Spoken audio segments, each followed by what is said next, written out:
Mari kita membaca dari Yohanes pasal ke-20.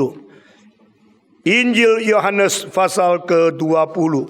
Dan kita akan membaca dari ayat pertama. Semua membuka kitab Yohanes pasal 20. Ayat yang pertama dan seterusnya. Pada hari pertama minggu itu, pagi-pagi benar ketika hari masih gelap, pergilah Maria Magdalena ke kubur itu dan dia melihat bahwa batu telah diambil dari kubur.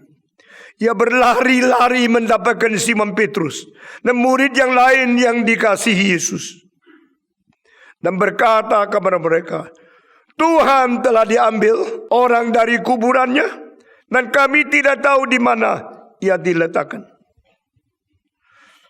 Maka berangkatlah Petrus dan murid yang lain itu ke kubur. Keduanya berlari bersama-sama. Tetapi murid yang lain itu berlari lebih cepat daripada Petrus, sehingga lebih dahulu sampai di kubur. Ia menjenguk ke dalam dan melihat kain kapan terletak di tanah. Akan tetapi ia tidak masuk ke dalam. Maka datanglah Simon Petrus juga menyusul dia dan masuk ke dalam kubur itu. Ia melihat kain kapan terletak di tanah, sedang kain peluh yang tadinya ada di kepala Yesus tidak terletak dekat kain kapan itu, tetapi agak di samping di tempat yang lain, dan sudah tergulung atau keadaan tergulung. Maka masuklah juga murid yang lain yang lebih dahulu sampai di kubur itu, dan ia melihat dan percaya. Sebab selama itu mereka belum mengerti isi kitab suci yang mengatakan bahwa ia harus bangkit dari antara orang yang mati. Lalu pulanglah kedua murid itu ke rumah. Tetapi Maria berdiri dekat kubur itu dan menangis. Sambil menangis, ia menjenguk ke dalam kubur itu. Dan tampaklah olehnya dua orang malaikat berpakaian putih. Yang seorang duduk di sebelah kepala dan yang lain di sebelah kaki di tempat mayat Yesus terbaring. Kata malaikat-malaikat itu kepadanya, Ibu, mengapa engkau menangis? Jawab Maria kepada mereka, Tuhanku telah diambil orang, dan aku tidak tahu di mana ia diletakkan. Sesudah berkata demikian, ia menoleh ke belakang dan melihat Yesus berdiri di situ. Tetapi ia tidak tahu bahwa itu adalah Yesus. Kata Yesus kepadanya, Ibu, mengapa engkau menangis? Siapakah yang engkau cari? Maria menyangka orang itu adalah penunggu taman, lalu berkata kepadanya, Tuhan, jikalau Tuhan yang mengambil dia, katakanlah kepadaku di mana Tuhan letakkan dia, supaya aku dapat mengambilnya. Kata Yesus kepadanya, Maria. Maria berpaling dan berkata kepadanya dalam bahasa Ibrani, Rabuni, artinya guru. Kata Yesus kepadanya, janganlah engkau memegang aku, sebab aku belum pergi kepada Bapa. Tetapi pergilah kepada saudara-saudaraku dan katakanlah kepada mereka bahwa sekarang aku akan pergi kepada Bapakku dan Bapamu, kepada Allahku dan Allahmu. Maria Magdalena pergi dan berkata kepada murid-murid, semua membaca, aku telah melihat Tuhan, dan juga bahwa dia yang mengatakan hal-hal itu kepadanya. Saudara-saudara, di dalam pembacaan kita tercatat 3 orang dan Tuhan dan yang dianggap taman yang tidak muncul, yaitu yang menunggu taman. Di sini 3 murid Yesus, 2 di antara 12 murid, yang 1 di antara 70 murid. 2 murid Yesus Kristus, dua-duanya tidak berada di kuburan dan tidak datang ke kuburan, karena pagi-pagi itu yang pertama-tama bangun adalah Maria Magdalena. Di dalam Injil yang lain, 3 perempuan yang pergi ke kuburan. Di Injil Yohanes catat satu yang penting, yang lain tidak disinggung sama sekali. Maria Magdalena, mengapa begitu pagi bangun? Dia paling memperhatikan kematian Yesus Kristus. Di antara orang-orang yang pergi melihat di mana Yesus dikubur, dia salah satu yang mengetahui paling tepat. Itu sebab dia tunggu 1 hari. Tunggu 2 hari. Kenapa hari kedua harus dia tunggu? Karena hari itu hari Sabat. Tidak boleh kerja apa-apa. Jadi dia tunggu sampai hari Sabat sudah lewat. Pada pagi yang ketiga, pagi-pagi, maka dia datang ke kuburan. Waktu dia datang ke kuburan, dia kaget. Karena batu yang menutup kuburan itu sudah tidak ada. Ini berarti kuburan sudah dibongkar. Ini berarti sudah terjadi seru pencurian. Mayatnya itu tidak ada di dalam. Waktu dia melihat, tidak melihat jasad Yesus, tidak melihat tubuh Yesus. Lalu dia langsung lari pulang memberitahu kepada murid-murid. Saya kira inilah berjiwa wartawan yang paling baik. Dia mempunyai satu pikiran, memberikan kepada orang lain apa yang terjadi secepat mungkin. Saudara-saudara, Petrus, Yohanes, murid-murid Tuhan yang lain, aku sudah pergi ke kuburan. Nah, aku melihat batu sudah hilang. Aku melihat kuburan sudah kosong. Tuhanku sudah tidak ada. Tuhanku tidak ada. Tuhanku sudah dicuri. Tuhanku sudah menghilang. Ini iman Kristen yang tidak beres. Tuhanku bisa hilang. Tuhanku bisa dicuri. Tuhanku tidak bisa menjaga diri. Inilah iman kekristenan yang terjadi bagi banyak orang yang belum mengerti, belum mengalami akan kuasa daripada Allah itu sendiri. Setelah dengar kalimat itu, di antara murid-murid, 2 orang langsung berangkat. Petrus langsung berangkat. Yohanes langsung berangkat. Tidak boleh tunggu lagi. Ini peristiwa terlalu penting. Saya mau tanya 2 pertanyaan. Bagaimana murid yang lain? Di mana mereka? Pertanyaan kedua.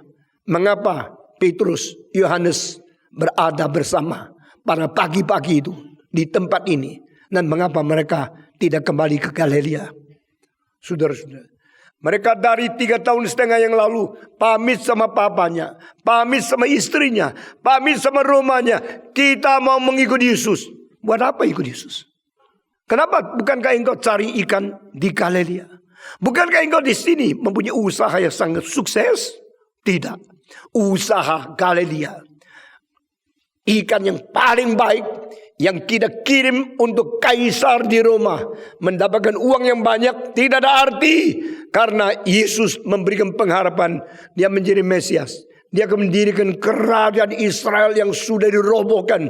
Dia akan membangun kembali tata Daud yang sudah dirobohkan. Dan kita akan revolusi.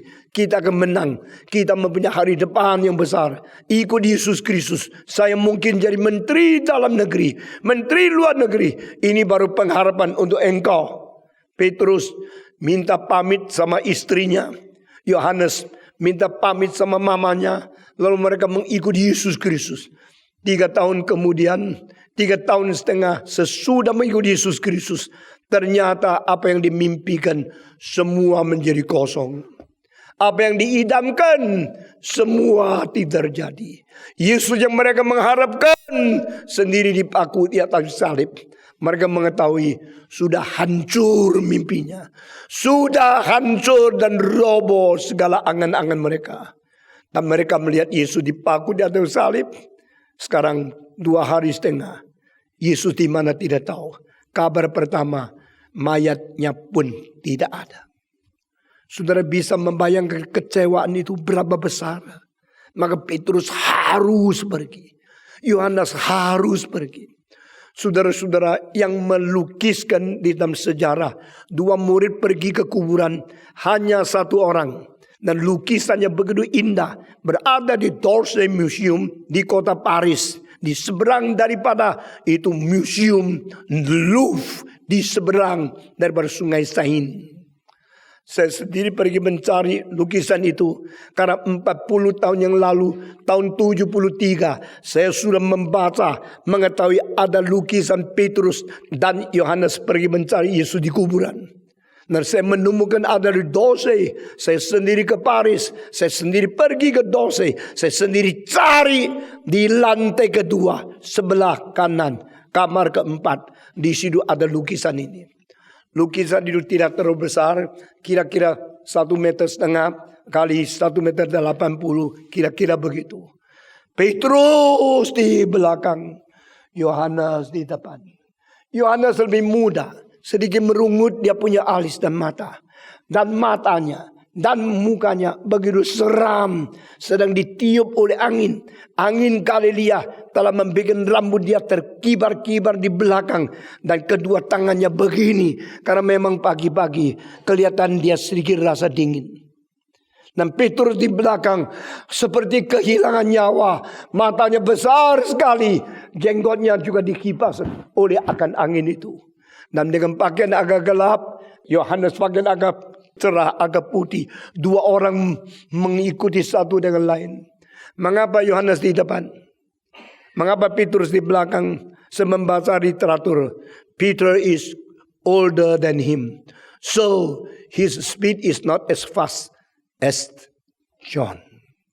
Yang muda lari lebih cepat, dan Petrus lebih tua, ketinggalan sedikit. Muka Petrus penuh dengan kesedihan. Matanya besar melihat. Seolah-olah mau cari tahu, am I forgiven? Is he still want to receive me as his disciple? Where is he now? Mereka penasaran, maju ke depan. Lukisan itu sangat-sangat indah. Bagi saya ekspresi perasaan daripada sesuatu pengharapan, tetapi tidak tahu, mungkin tidak ketemu Yesus dari Yohanes. Dan satu lagi dari kekhawatiran kalau tidak diampuni oleh Yesus Kristus. Sekarang ada ekspresinya di dalam muka Petrus. Mereka menuju ke sana. Dan saudara-saudara, kitab suci yang kita membaca, mereka sudah sampai di kuburan. Lalu Yohanes tiba dulu. Waktu dia tiba, dia melihat, langsung tangkap apa yang terjadi. Yaitu kain daripada badan itu sudah gelewer ke tanah. Tetapi kain dari kepalanya tergulung masih berada di atas. Ini berarti terpisah tempatnya. Apa artinya ini? Saudara-saudara sekalian, Yesus sudah dicuri atau Yesus sudah bangkit? Petrus datang melihat, sudah lihat, tidak bicara apa-apa. Tapi Yohanes masuk ke dalam melihat kedua hal ini. Alkitab mengatakan dia langsung percaya. Saya memperhatikan setiap kalimat yang dicatat di dalam Injil. When John saw this, he immediately believed. Dia langsung dia percaya. Inilah gambaran dari Dorsey Museum. Coba lihat muka dari Yohanes, muka dari Petrus. Aku pernah 3 kali menyangkal dia. Apakah dia masih mau terima saya? Yohanes dengan penuh iman, harap menemukan Yesus bangkit, bukan dicuri. 2 berlari ke kuburan. Sudah stop, kita dengar terus. Lalu saudara-saudara, kedua kain yang berada di depan dan yang di belakang, yang ada di tempat kepala dan ada di tanah, berarti sudah pernah kakinya menginjak, tetapi kepalanya barangnya ditaruh di situ. Ini tanda apa? Tanda Yesus dicuri? Saudara-saudara, kalau ada orang mencuri mayat, itu pasti 2 sebab. Sebab pertama, terlalu sayang sama orang itu, sehingga mayat pun dicintainya. Kedua, harus memusnahkan mayat ini supaya tidak ada pemimpin yang boleh menerus mengikut dia. Ini adalah psikologi, saudara-saudara. Kalau Yesus jenazahnya dicuri, saya tanya kenapa dicuri? Yesus kenapa dicuri? Ingatlah, hanya mengerti tentang bagaimana menyelesaikan jenazah dari orang besar yang pernah ada di hidup dunia, boleh bikin tesis yang besar. Tidak usah doktor teologi daripada Harvard atau mana. Kalau engkau sendiri di Alkitab, jenazah pertama yang tidak boleh ada di dunia, yaitu jenazahnya Musa. Malaikat sama setan merebut jenazah Musa. Karena apa? Peninggalan jasad Musa akan mengakibatkan penyembahan berhala yang paling besar. Musa orang begitu agung. Oh, Musa begitu besar. Jasanya membuat imigrasi terbesar. Ini satu transmigrasi untuk 2 juta manusia. Dipimpin oleh seorang yang tidak bawa koki. Yang tidak ada restoran.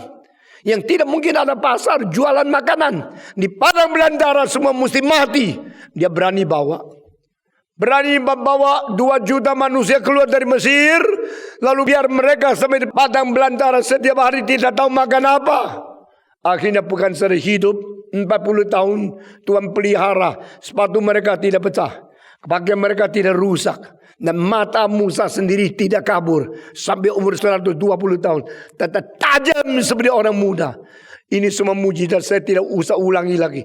Saudara baca kitab suci harus mempunyai kesadaran. Kenapa? Karena setiap kali saya khotbah berlainan, khotbah lagi yang sama tetap berlain.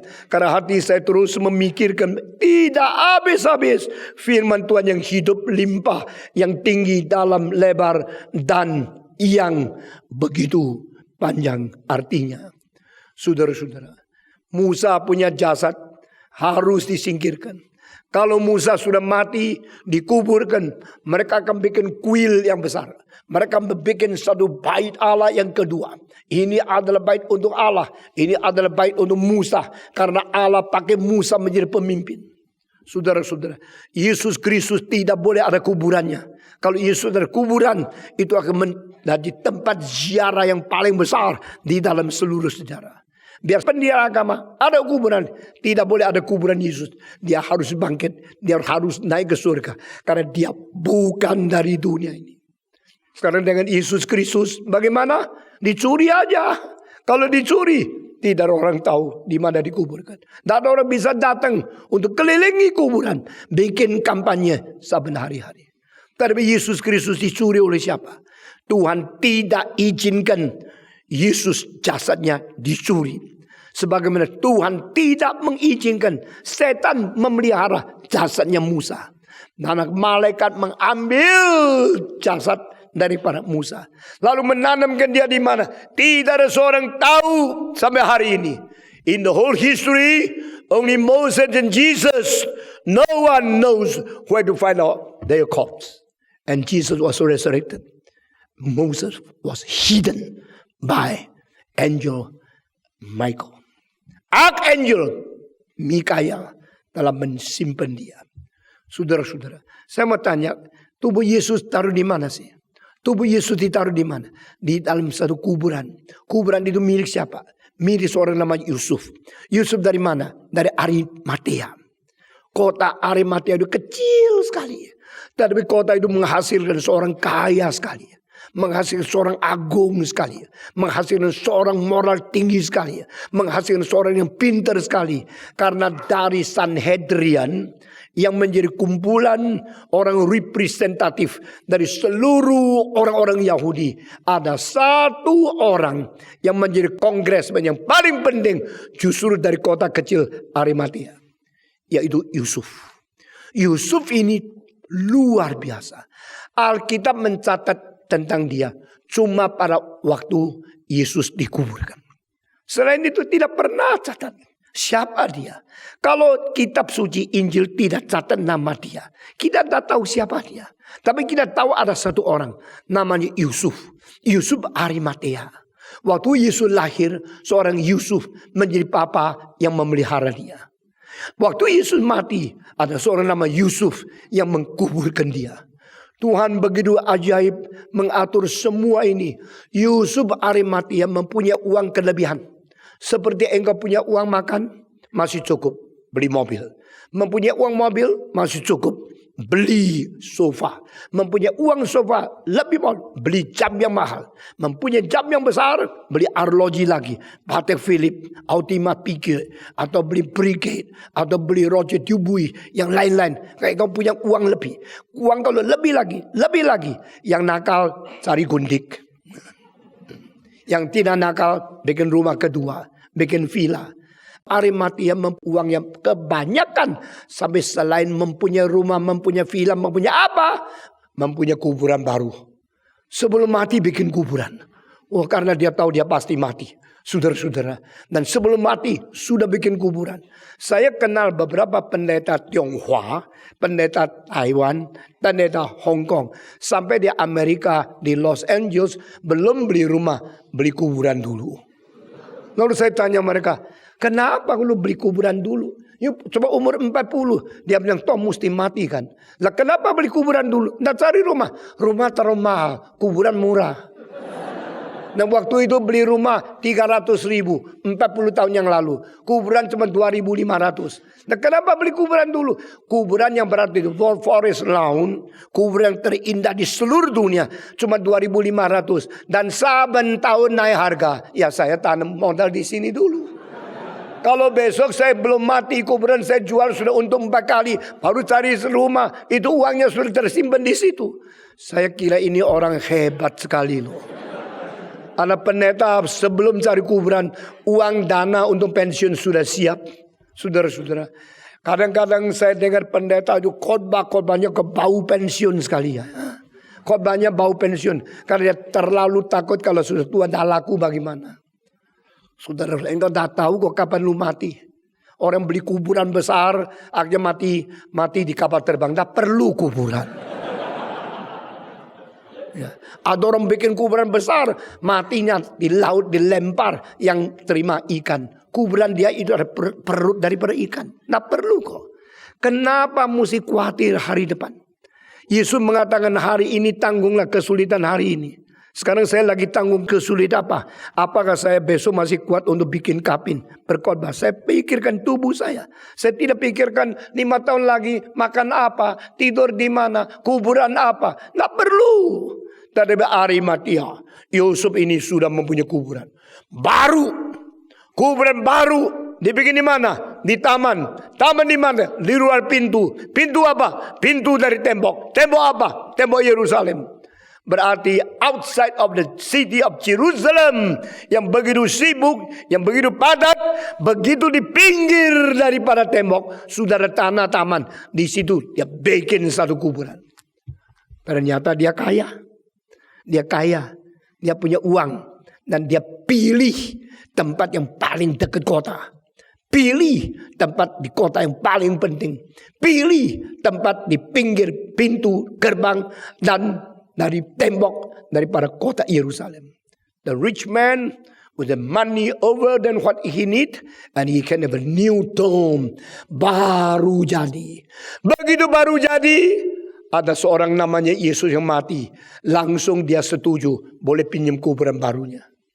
Saudara-saudara, Yesus tidak pernah pikirkan kalau mati kuburan di mana. Karena dia sibuk 3,5 tahun mengurus pekerjaan Tuhan, berkhotbah kabar orang. Tapi Tuhan siapkan semua. Tidak usah takut. Orang yang setia melayani Tuhan, tidak usah takut tidak ada kuburan. Semua 1, 2, 3. Orang yang sibuk melayani Tuhan, ikut dong 1, 2, 3. Tak usah pikir kuburannya di mana. Yesus Kristus yang tidak perlu dia pikir, dia tidak pernah pikir. Yang tidak perlu dia siapkan, dia tidak pernah siapkan. Waktu dia mau naik ke atas salib, tidak ada imam besar mengurapi dia. Tuhan pakai seorang Maria dari Betania memberikan narwastu yang paling mahal untuk mengurapi dia. Yesus waktu keluar menjadi imam, keluar menjadi hamba Tuhan yang membaptiskan dia, mengurapi dia, Yohanes Pembaptis. Waktu dia harus mati, yang mengurapi dia, Maria dari Betania. Di manakah imam besar? Tuhan bilang, tidak boleh. Aku tidak pakai engkau.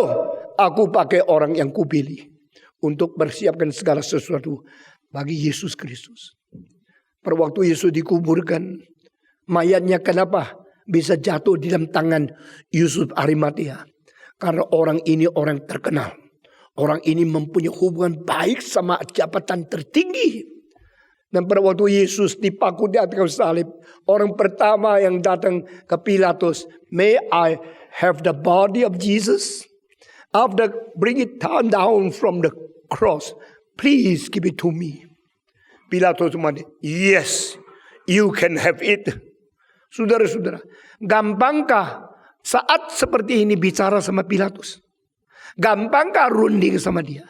Gampangkah mendapatkan persetujuan daripada gubernur yang kedudukan tertinggi di seluruh Yudea? Tak mungkin. But God had prepared for years. This man, Joseph from Arimathea, is so appreciated, so close friendship, and so friendly and appreciated, honored by even the governor from the Roman Empire. Kerajaan Romawi mengutus gubernur yang tidak boleh sembarang ditekani oleh orang lain. Begitu dengan satu kalimat dari Yusuf Arimatea, langsung mengatakan, "Boleh, ambillah mayat." Saya tidak bisa membayangkan kalau mayat Yesus bukan jatuh di dalam tangan Yusuf Arimatea. Kalau jasad Yesus jatuh di dalam tangan orang Farisi, akan dicincang oleh mereka, akan ditusuk, akan dipisahkan, dipotong-potong menjadi puluhan daging, lalu dilempar untuk anjing. God doesn't allow all this happen. Do not be worried. Tidak usah takut musuhmu. Tidak usah takut kecelakaanmu. Takutlah kepada Tuhan. Tuhan akan memimpin engkau karena hidup kita di tangan Tuhan. Amin. Yesus Kristus tidak jatuh di tangan orang Farisi. Yesus tidak jatuh di tangan orang yang benci kepada Yesus. Mereka akan panggil, "Demi nama Allah kita membunuh musuhnya." Tetapi kita tidak boleh membunuh. Kita cari akal supaya Pilatus yang membunuh. Orang-orang beragama yang menjadi pemimpin agama paling tinggi adalah orang paling jahat. Dosa yang paling besar yang berani dilakukan oleh manusia bukan dilakukan oleh ateis. Dosa yang paling kejam, yang paling besar yang bisa dilakukan oleh manusia selalu dilakukan oleh pemimpin-pemimpin agama yang mulutnya, "Demi nama Allah aku melayani Allah." Saya kalau bukan orang yang dipanggil Tuhan, saya tidak mau jadi orang Kristen. Saya kasih tahu, waktu saya muda, orang yang paling sulit menerima Yesus Kristus di seluruh sekolah saya orang menerima komunisme, ateisme, evolusionisme, dialektika materialisme. Pada waktu saya umur 16, saya orang paling intelektual di seluruh sekolah. Guru tidak bisa apa-apa sama saya. Kalau saya mau berdebat, saya fasih luar biasa. Saya mengerti filsafat, epistemologi, logika kuat luar biasa. Siapapun tidak gampang menjadikan Stephen Tong menjadi orang Kristen. Kalau bukan Roh Kudus yang bekerja menggerakkan hati saya tak mungkin. Itu sebab saya berkata kepada saudara, mengapa pada waktu orang Tionghoa pergi ke Amerika, ribuan orang sekolah, semua tidak bisa bikin KKR menaklukkan mereka kecuali saya. Dengar kalimat di bawah. Karena semua pendeta yang dapat PhD di Amerika, sekolah teologi dari Harvard, tidak mengerti komunisme. Tetapi saya yang dari muda mengerti komunisme seluk-beluknya semua. Saya yang dipersiapkan untuk bersaksi bagi Tuhan kepada kaum intelektual. Selama 10 tahun terakhir, semua kebaktian KKR terbesar untuk orang Tionghoa tidak dipimpin oleh seorang pendeta yang lulus dari Amerika. Semua dipimpin oleh saya seorang. Maka saya mengetahui siapa yang harus bersaksi. Karena mereka mengetahui kalimat yang saya katakan daripada pergumulanku sejak muda, yang tidak mungkin diketahui oleh mereka yang sekolah dari Fuller, sekolah dari Harvard, sekolah daripada Washington, sekolah daripada Georgetown. Karena mereka tidak mengetahui pergumulan komunisme, bagaimana menjadi orang Kristen. Saya anak terhilang di dalam dunia epistemologi yang diikat oleh komunisme, diikat oleh materialisme, dan diikat oleh ateisme dan evolusionisme. When I answer question concerning this ideology, I know what to answer. When you tell others how to repent, you know how to repent. Dan mata saya begitu lihat, saya tahu ini orang cocok untuk berkhotbah kepada siapa. Orang itu cocok dengan siapa? Saya tidak lihat engkau lulusan sekolah teologi. Sudah S1, S2 atau es krim. Saya tidak peduli. Karena Tuhan memakai Paulus, supaya Paulus harus menghantam orang Farisi. Sebab Paulus adalah orang Farisi yang bertobat. Tuhan pakai Tolstoy, karena Tolstoy adalah orang yang pernah berada di dalam militer. Maka dia berkhotbah menggerakkan banyak orang militer. Saudara-saudara, cara Tuhan memanggil orang sesudah memanggil dia melayani adalah memakai sebelum dia bertobat. Dia hidup di dalam apa? Dalil-dalil ini belum diajarkan di dalam sekolah teologi. Semua dosen teologi cuma tahu belajar nanti angkanya tinggi, S1, S2, S3. Sudah jadi pendeta pakai jubah tapi tidak ada kuasa kecuali engkau pernah mengalami. Mengapa Tuhan tidak pakai malaikat untuk menjadi pendeta? Mengapa Tuhan tidak pakai malaikat menjadi orang yang mengabari Injil? Karena malaikat-malaikat belum pernah berdosa, belum pernah bertobat, maka mereka tidak berhak mempertobatkan orang yang berada di dalam dosa. Saudara-saudara, orang yang pernah menjadi orang Kristen tapi munafik, lalu disimpan dosa, lalu berontak kepada Tuhan, dialah yang dipakai untuk mempertobatkan banyak pemimpin pemuda yang menutup dosa, kelihatan mencintai Tuhan, supaya mereka tercermin bahwa mereka orang munafik yang harus bertobat. Demikian Tuhan pakai saya, karena saya pernah simpan diri belakang ateisme, evolusionisme, dialektika materialisme, komunisme. Tidak gampang menjadi orang Kristen, tapi Tuhan menghancurkan saya. Dan saya berjanji, Tuhan kirim saya kemana saja, saya menjawab semua pertanyaan orang di seluruh dunia. Saudara-saudara, saya tidak pernah pikir saya boleh berkhotbah di dalam persekutuan Harvard University, MIT, UC, Berkeley. Saya tidak pernah beranggap saya boleh berkhotbah kepada York University di Toronto atau Universitas Ivy League di Amerika. Karena orang-orang yang berada di dalam kerusakan ideologi perlu dikeluarkan, dan saya dikirim. Cara Tuhan bekerja berlainan dengan cara kita. Kita selalu pikir, oke, studi, sudah teologi selesai, jadi pendeta, ditabiskan. Spurgeon pada waktu dipanggil dari kota kecil ke London berkhotbah satu kali, maka orang mempunyai mata tajam langsung melihat, even though he is not even 20 years old, we ordain him as a pastor, and this young man will change the city of London.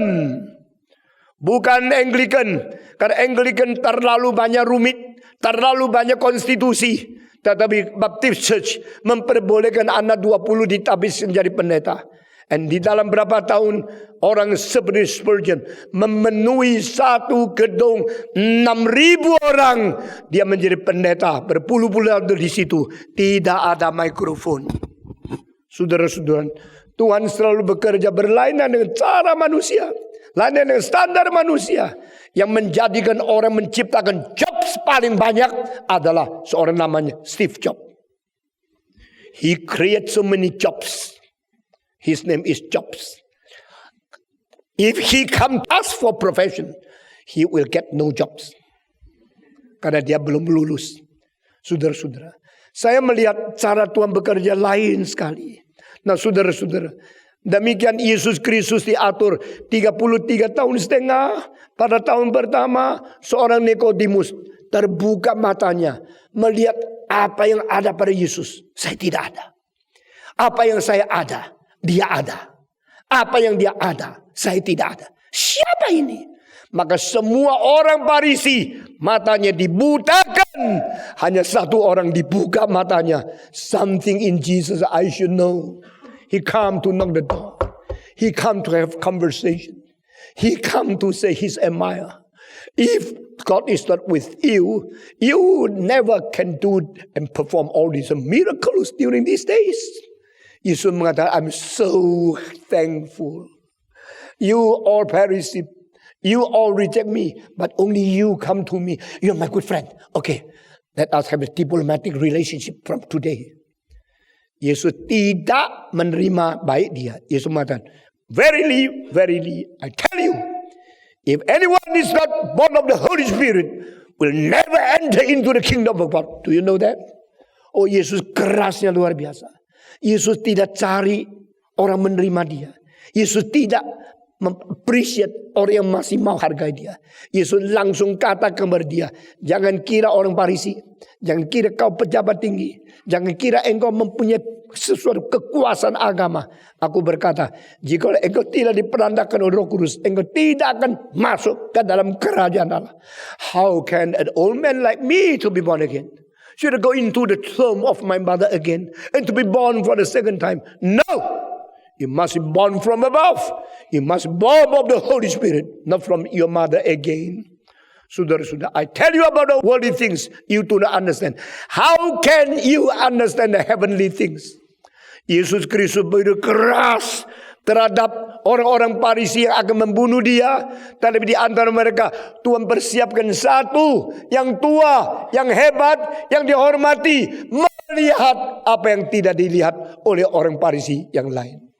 Demikian Tuhan mempersiapkan seorang anggota kongres, anggota parlemen yang waktu itu namanya Sanhedrin. Orang Sanhedrin adalah orang paling terkemuka, orang paling hormat, dan mereka dihormati oleh orang Yahudi, pun mereka pintar main dengan orang Romawi.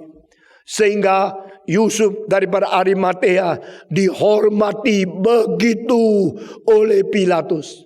Dia minta langsung dikasih jasad daripada Yesus Kristus.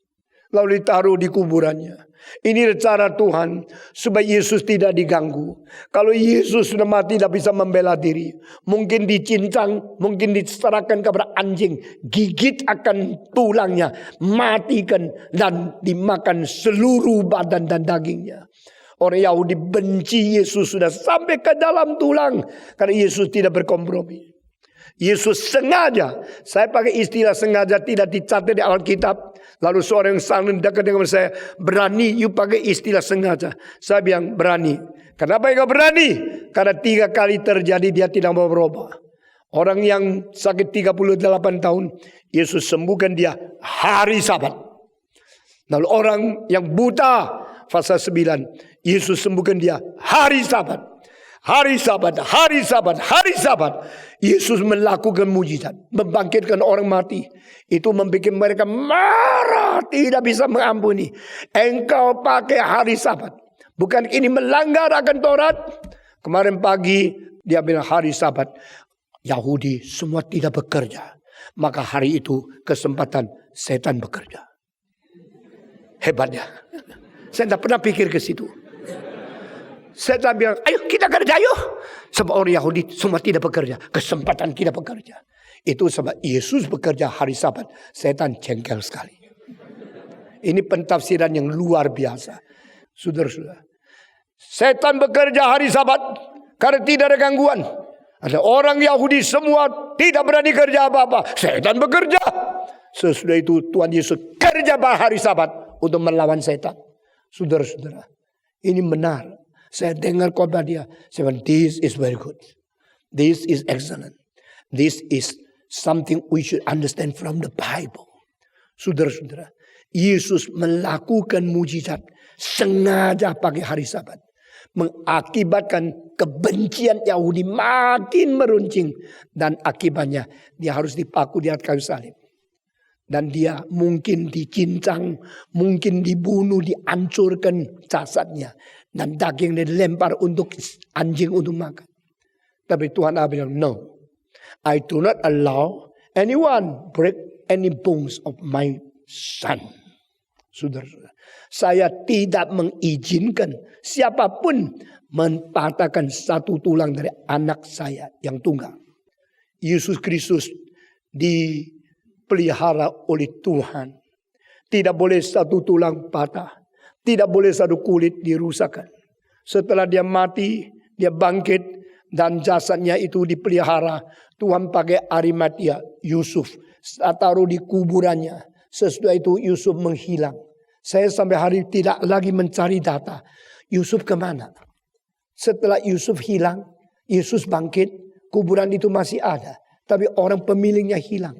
Mungkin dia tahu, dia menyimpan, menurunkan mayat Yesus. Dia akan dianiaya oleh orang Yahudi.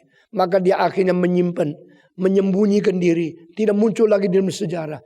Dan di dalam sejarah tidak ada orang tahu Yusuf Arimatea itu di mana lagi. Saya kasih tahu, dia kaya, dia pinter, dia hebat. Dia dipakai Tuhan hanya untuk satu hal, yaitu bikin kuburan untuk Yesus. Saudara tahu tidak, engkau boleh bekerja ribuan macam, tapi yang hanya satu macam yang Tuhan pakai, itulah nilai hidupmu seumur hidup. Engkau jangan kira saya sudah beli rumah berapa banyak, saya sudah berapa hebat, saya sudah begitu kaya untuk uang paling banyak. Mungkin uangmu yang Tuhan mau pakai cuma satu hal, yang lain tak guna. Yang lain itu hanya embel-embel, mengatakan kepada orang lain engkau hebat. Tapi yang Tuhan mau pakai cuma satu hal saja. Minyak narwastu, 30 dinar perak, itulah satu-satunya yang Tuhan pakai daripada Maria. Uang lain yang dia untung semua tidak berguna. God only wants to use some of your money, your time, to do something according to His will. That's all. Yang lain boleh ada, boleh tidak ada. Yang kaya jangan sombong. Engkau uang banyak itu mungkin menjadi saksi dosamu. Itu menjadi embel-embel yang akan menjadi beban untuk mematikan kamu. Engkau mempunyai uang lebih daripada banyak, mungkin itu menjadi modal beli senjata untuk anakmu, tusuk anakmu yang lain. Mereka berperang karena engkau terlalu kaya. No one supposed to be proud. Jangan sombong. Saya mengetahui kalau saya ada uang banyak, saya bukan untuk diri. Karena saya tidak ingin saya menjadi kaya yang diwarisi oleh anak saya. Itu semua kosong. Dunia ini sementara. Berapa puluh tahun akan lewat. Kekayaan, kelebihan, hal yang mempermalukan kita, hal yang menjerat kita, hal yang menghancurkan keturunan kita. Jangan sombong. Kecuali engkau mengetahui pada saat Tuhan sudah tiba, uang itu dipakai untuk Tuhan. Saudara-saudara sekalian, Arimatia, Yusuf dari kota itu memakai uang itu untuk membuat satu kuburan. Persis dalam sejarah perlu satu kuburan hanya untuk 3 hari dipakai, dan yang dikuburkan anak Allah yang tunggal, Yesus Kristus. Saudara-saudara, sesudah itu dia hilang entah kemana dan tidak perlu lagi. Sudah selesai tugas dia. Dan sekarang waktu Yohanes lihat kain kapan, lihat kepala yang ada gulungannya, dia langsung percaya. Petrus sudah lihat, tidak ada reaksi apa. Yohanes lihat, langsung percaya. Saya sangat tertarik dengan kalimat-kalimat seperti ini. Karena begitu banyak waktu kita melihat hal yang sama, tapi reaksi tidak sama. Kita mempunyai pengalaman yang sama, tapi respons tidak sama. Siapa yang peka, siapa yang melihat, dan melihat pimpinan Tuhan, melihat keajaiban, tangan Tuhan berada dalam sesuatu yang engkau lihat, engkau orang berbahagia. Saudara-saudara, orang begitu lihat kesempatan berdagang, begitu melihat kesempatan mereka cari untung, itu orang dagang yang pintar. Tapi orang yang melihat, langsung melihat pimpinan Tuhan, langsung melihat sesuatu keistimewaan Tuhan, mau kerjakan sesuatu dalam sejarah, itu hamba Tuhan yang pintar. Saudara-saudara sekalian, Yohanes telah melihat, langsung percaya. Kenapa? Karena kalau kain itu dibungkus untuk mayat, itu perlu rempah-rempah. Kira-kira dengan beratnya sekarang 45 kilo. Rempah-rempah, kemenyan dan obat-obat dan herbs yang puluhan kilo, berat sekali mati. Waktu bawa ke bawah salib, lalu membawa mayat Yesus, lalu membungkus dengan rempah-rempah, dibungkus dengan kain 1 lapis, 2 lapis, 3 lapis. Akhirnya seperti mumi orang yang kira-kira umpama Yesus 70 kilo. Tambah lagi rempah-rempah 45 kilo. Lalu dibungkus dengan kain mungkin ada 10 kilo. Yesus sudah menjadi berapa kilo? Engkau hitung sendiri. 120 lebih kilo. Lalu diangkat jenazah 120 kilo pergi ke kuburan. Tidak ada Innova, tidak ada Mercy, pakai tangan. Waktu itu kalau orang Yahudi datang menyerang, langsung diambil. Berapa sulit mengkuburkan Yesus Kristus. Berapa berat yang harus digotong. Berapa orang yang diperlukan. Sudah masuk ke dalam lubang itu, mereka akan gulungkan batu yang perlu kira-kira paling sedikit 7 orang. Baru bisa menggerakkan batu. Karena batu itu tidak roda. Tidak ada engsel. Tidak ada lakher. Batu berat menutup pintu kuburan. Itu dengan susah payah dimasuk. Dan miring turun. Sehingga ada God yang telah menjadi persiapan itu. Nah, batu itu tidak boleh terlalu tipis. Kalau terlalu tipis dipecahkan dari depan. Langsung tidak orang bisa tambal. Kalau tidak orang bisa menempelkan. Maka kuburan itu menjadi kuburan yang baunya mayat itu keluar. Maka mesti tebal sekali. Dan itu perlu orang banyak sekali. Batu ini tidak boleh persegi. Kalau persegi tidak bisa goyang. Harus benar supaya bisa jalan. Bisa gerak. Dan itu harus rel yang mempunyai derajat mungkin 3 atau 4 derajat. Untuk turun. Sehingga didorong. Dia golong sampai di mentoknya ada tahanan. Pum! Sudah tutup. Tidak bisa kembali lagi. Kalau perlu kembali lagi. Yang turunkan 7 orang. Yang kembalikan mungkin perlu 10 orang. Karena waktu turun itu lebih gampang. Waktu naik itu lebih berat. Itu sebab Yesus kalau bukan bangkit dari kuasa Tuhan Allah. Tak mungkin orang bisa mencuri mayatnya. Tak mungkin orang bisa membawa keluar jasadnya. Lebih 100 kilo di dalam. Di luar batu ratusan kilo. Siapa yang kuat? Mereka mengatakan Yesus itu dicuri mayatnya. Ini semua omong kosong. Saudara-saudara, kalau engkau pernah mengetahui dan engkau selidiki orang Yahudi matinya bagaimana, kuburnya bagaimana, engkau mengetahui seluruh proses, engkau makin menghargai kitab suci. Di sini dicatat kain daripada tubuhnya jatuh di tanah, berarti sudah lepas. Tetapi kain kepala masih tergulung. Berarti belum lepas. Saudara perhatikan. Kepala itu bukan bola basketball. Bundar ya. Saudara-saudara. Kalau sudah dibungkus. Lepasnya gampang. Bukan. Justru kepala itu ada hidung. Ada kuping. Ada dagu di sini. Sehingga bentuknya gini-gini. Kalau sudah ikat gampang. Kalau keluar dah gampang. Kecuali engkau potong. Atau engkau lepas satu persatu. Rempah-rempah. Darah-darah yang sudah kering. Semua engkau lepas satu persatu. Baru bisa. Kepala itu sudah dibungkus. Bungkusan itu masih tergulung di situ. Ini tidak mungkin. Kecuali kuasa kebangkitan. Sehingga dia keluar tanpa dihalangi oleh kain-kain. Karena bentuk-bentuk tubuh yang lincip. Yang keluar. Itu telah membuat ikatan itu sukar dibuka. Saudara-saudara. Engkau jangan bilang apa. Tanganmu sudah dibungkus dengan kain. Lalu mau buka saja susahnya. Karena jari-jari ini menyangkut ini. Mau buka kecuali potong langsung. Paling gampang. Saudara-saudara. Tetapi gulungan kepala masih di situ. Begitu Yohanes lihat. Dia langsung percaya. Yesus bangkit. Saudara-saudara. Di sini kita melihat. Petrus. Yohanes. Lalu orang ketiga. Maria. Petrus sama Yohanes sudah melihat. Pulang dah tahu mau apa. Tapi Yohanes bilang. Pulang saya percaya. Kasih tahu orang lain. Yesus sudah bangkit. Sudah lihat? Belum. Kau tahu? Percaya. Kenapa percaya? Golongan ada di situ. Ini semua adalah iman kepercayaan. Maka Yohanes disebut Rasul Iman. Saudara-saudara. Sebenarnya Rasul Iman cocok untuk Paulus. Paulus yang bicara mengenai justified by faith. Justified by faith. Justification by faith. Bukan Yohanes. Tetapi Alkitab berkata.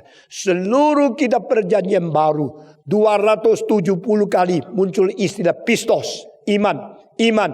Iman. Iman. 270 kali iman. Di antaranya 100 dikatakan oleh Yohanes. Di dalam Injil Yohanes. One among 2.7.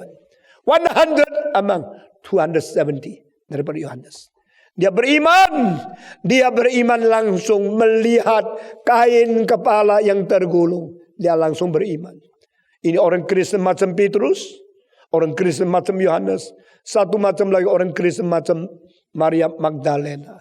Saya akan mengakhiri Maria Magdalena di dalam kira-kira 8 menit. Magdalena adalah seorang perempuan yang tidak layak. Orang perempuan paling tidak layak. Karena ini perempuan tidak beres. Apakah dia berzina kah? Apa dia rasuk setan kah? Apa dia pernah bergaul dengan agama yang lain? Dia orang paling dihina oleh orang Yahudi. Karena di dalam tubuh dia pernah 1 kali 7 setan merasuk dia.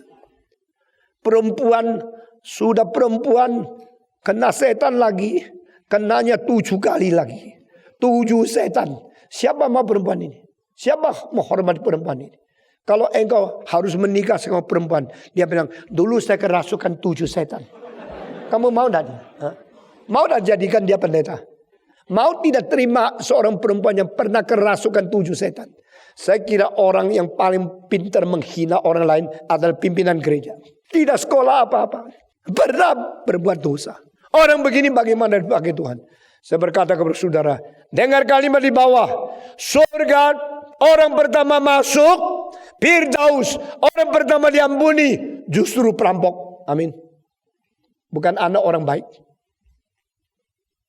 Saudara-saudara sekalian, hari ini saya harus kasih tahu kepada saudara, 3 perempuan yang tidak ada layak, tidak ada syarat, tidak dipandang tinggi, tapi 3 membentuk manusia yang paling hormat di dalam riwayat Yesus Kristus.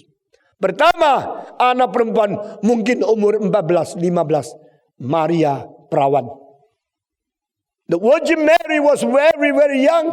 At that time, you engage a lady to a man, probably when she was still 13, 14. Mereka berkata, "Hei, perempuan yang bahagia. Roh Kudus akan naungi engkau. Engkau akan hamil. Dan engkau akan melahirkan anak Allah dari tempat yang maha tinggi." Who am I? How can it be? I do not want. This is too shameful for me. Tetapi ini kehendak Tuhan. Saudara-saudara, kalau orang dengan rumor menghina engkau, merusak namamu, engkau mau tanya, ini dihendaki oleh Tuhan atau tidak? Jangan melihat saya dirugikan atau tidak. Siapa yang mau mengerti anak perempuan ini dinaungi Roh Kudus? Siapa mau mengaku engkau tidak berzina? Saudara-saudara, kalau satu orang nama sudah dirusak, yang merusak akan dengan cara macam-macam menghancurkan nama orang ini. Tetapi Tuhan yang bisa menjaga, dan Tuhan membiarkan orang salah mengerti, biarin. Saudara-saudara, untuk menghancurkan pelayan yang Tuhan berikan kepada saya begitu penting. Orang mulai merusak nama saya. Mereka mulai merusak nama saya setuntas-tuntasnya. Dan sebagian dari hamba-hamba Tuhan. Daripada pemimpin-pemimpin gereja. Saya tidak takut. Maria pun di seluruh dunia lebih daripada 50% percaya dia berzina melahirkan Yesus. Yang percaya Maria tidak berzina, yang percaya Maria dinaungi Roh Kudus hanya orang Injili, orang Reform yang setia kepada Alkitab. Seluruh dunia tidak terima itu. Tuhan membiarkan Yesus Kristus dilahirkan oleh Maria, dan Tuhan membiarkan Maria diejek, difitnah oleh seluruh dunia 2000 tahun. Tidak apa-apa. Yang benar-benar, yang tidak benar, tidak benar. Tuhan pakai perempuan pertama di dalam hidup Yesus Kristus, namanya Maria, yang gendut kecil, umurnya cuma belasan tahun, untuk menjadi orang berjasa besar di dalam riwayat Yesus. Kedua, Tuhan memakai Maria dari Betani, yaitu adik perempuan daripada kakak yang namanya Marta, dan kakak daripada adik yang namanya Lazarus, untuk mendengarkan khotbah. Terus dengarkan khotbah. Kalau Yesus datang, kakaknya masak goreng-goreng. Baru Yesus datang, Lazarus entah jalan-jalan di mana. Tetapi Yesus datang, Maria duduk, dia cuma mau dengar khotbah. Kerjaan dia semua diletakkan, dia hanya mau dengar khotbah. Perempuan yang kedua ini akhirnya dipakai Tuhan untuk menjadi pengurap Yesus. The one who anoint Jesus to be hung on the cross, prepare the crucifixion of Jesus Christ, is the least unworthy lady. Perempuan yang pertama, perempuan perawan yang tidak menikah, dinaungi Roh Kudus. Orang perempuan yang kedua, orang perempuan yang tidak kerja apa-apa, cuma dengar khotbah. Saudara-saudara, Yesus berkata kepada Marta, engkau sibuk bagi banyak hal, tapi adikmu sudah memilih berkat yang paling besar yang tidak mungkin dirampas. Dia dengar firman dengan tenang. Akhirnya dengar khotbah jadi apa? Jadi mengerti kehendak Tuhan. Dan dia akhirnya menemukan Yesuslah yang akan mati mengganti umat manusia. Semua orang di Betani kota itu tidak tahu satupun. Tapi ada satu orang perempuan lebih tahu dari Petrus, daripada Yohanes, daripada semua murid. Karena pada waktu Yesus Kristus mau dipaku di atas kayu salib, 1 hari sebelumnya mereka masih ribut siapa menjadi kepala majelis, siapa menjadi ketua daripada rasul, siapa menjadi pemimpin di dalam kekristenan. Tetapi Maria tidak pernah mau ribut. Dia tidak ikut ribut di dalam segala organisasi. Dia cuma sibuk-sibuk kerja, cari duit. Dan duit itu dikumpulkan. Tidak pakai, tidak foya-foya. Dia diam-diam pergi cari di perjalanan di mall Yerusalem. Akhirnya menemukan satu botol namanya minyak narwastu. Saudara tahu tidak? Di seluruh mall di Yerusalem yang paling mahal barang itu. Satu botol minyak narwastu memerlukan pekerjaan 1 tahun ongkosnya tidak dipakai. Perempuan kalau mempunyai minyak narwastu itu, dia akan mempersiapkan pernikahan sendiri. Seumur hidup sedikit parfum saja, bikin dia wangi, bikin suaminya cinta sama dia. Tetapi Maria pada waktu melihat Yesus terakhir kali datang ke rumahnya, dia menghancurkan botol itu. Lalu mengurapi Yesus Kristus. Dia tidak mau botol itu masih baik. Biar pecah. Tidak ambil kembali botol daripada parfum itu. Dia semuanya serahkan kepada Tuhan. This is a total offering. Total dedication. Completely give to our Lord. Saudara-saudara, pada waktu dia memberikan minyak narwastu itu untuk Yesus Kristus, orang tidak tahu apa yang dikerjakan. Dia mengerjakan hal yang seharusnya dikerjakan oleh imam besar. Karena imam besar harus memberikan sesuatu pelantikan kepada imam. Imam besar harus memberikan pelantikan kepada nabi. Imam besar harus memberikan pelantikan kepada raja. Yesus adalah raja. Yesus adalah nabi. Yesus adalah imam. Tetapi Yesus di dunia tidak ada orang melantik dia. Tidak ada orang memberikan sesuatu pengurapan kepada dia.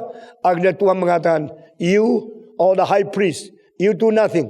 You are not allowed to do this. I do not want my son to be anointed by you. So I use this young unworthy lady.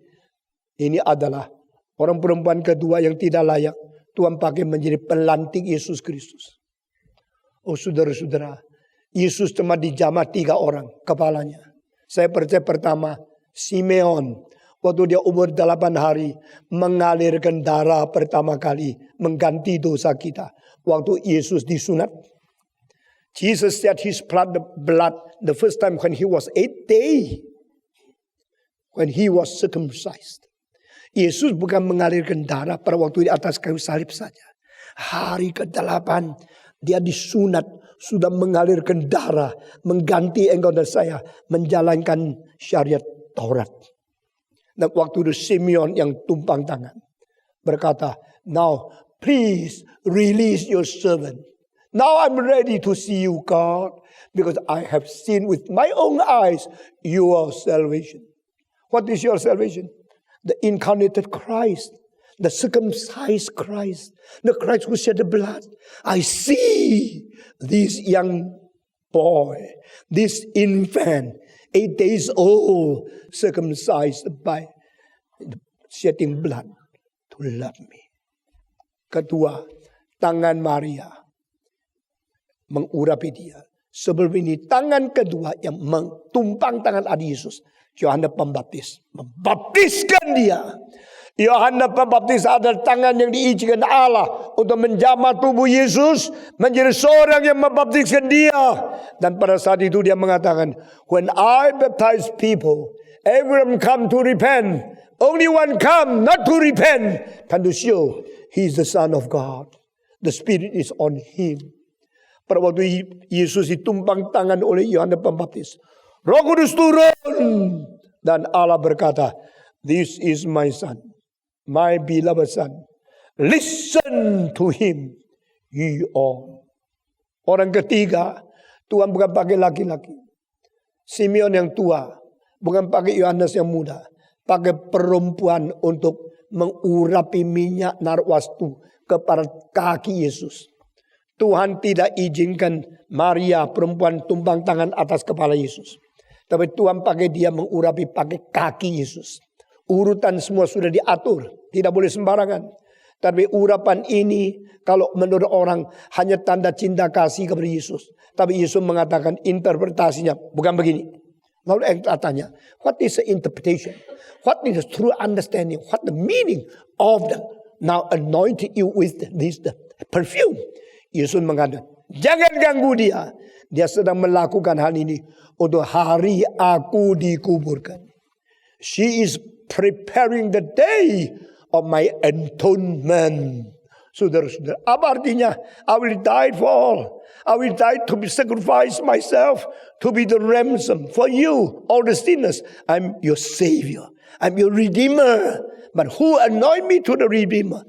God is using the lady called Mary Bethany. Terlalu agung. Dan sekarang saya akan tutup. Wanita ketiga yang dipakai Tuhan adalah wanita yang pernah dirasuk setan 7 kali. Tuhan mengusir setan 7 keluar dari dia. Siapa dia? Maria Magdalena. Waktu lahir, Maria. Waktu pengurapan, Maria. Waktu mengabari Injil pertama, Maria. Do not despise the lady. Do not despise the women. Because in Christ's life, God used 3 unworthy lady to be most important person in this Savior's life. Kita bersyukur pada Tuhan. Maria, dia lihat, oh Rabboni. Tadi dia mempunyai iman yang salah. Tuanku diambil. Tuanku diculik. Tuanku di mana? Saya mau mendapatkan jasadnya. Saya mau Tuhan yang mati. Tuhan mengatakan, Maria. Waktu dia lihat, oh Rabboni, you are alive. You are not the dead body. You are not the corpse. But you are the living God. Go to see your brothers. Go to tell my disciples, I am living. Do not touch me. If I go to see my Father and your Father, my God and your God. Saya tidak menjelaskan ayat-ayat itu. Tapi saudara mengetahui, Maria setelah lihat, dia menghapus air mata. Kenapa tadi tidak melihat Yesus siapa? Karena air matanya terlalu tebal, membuat dia buta visi. Saudara-saudara, kesedihan-kesedihan yang telah mengacau, menudungi engkau, bikin engkau tidak pernah mengenal siapa Tuhan. Dan Tuhan Yesus akan berkata, Maria, call by your name, personal. He knows you. He knows what is happening in your life. I am living God. Waktu engkau melihat, oh Rabboni, oh my teacher, Rabbi, Rabboni, sama guruku. Go, tell them, I have been resurrected. Saya akan akhiri khotbah ini. Siapakah manusia pertama yang mengabarkan Injil di seluruh sejarah? Setelah Yesus mati dan bangkit, siapa yang pertama melihat Yesus yang bangkit secara mata sendiri? Bukan Petrus, bukan Yohanes. Petrus melihat kain itu, Yohanes melihat gulungan itu, tapi tidak melihat Yesus. Orang pertama yang melihat Yesus yang bangkit pertama di dalam sejarah adalah perempuan, bukan laki-laki. Hey you men, do not be proud. The first preacher is the lady. Ada orang tidak setuju perempuan berkhotbah. Saya tidak berani. Saya mengizinkan berkhotbah. Saya tidak akan tabiskan dia jadi pendeta.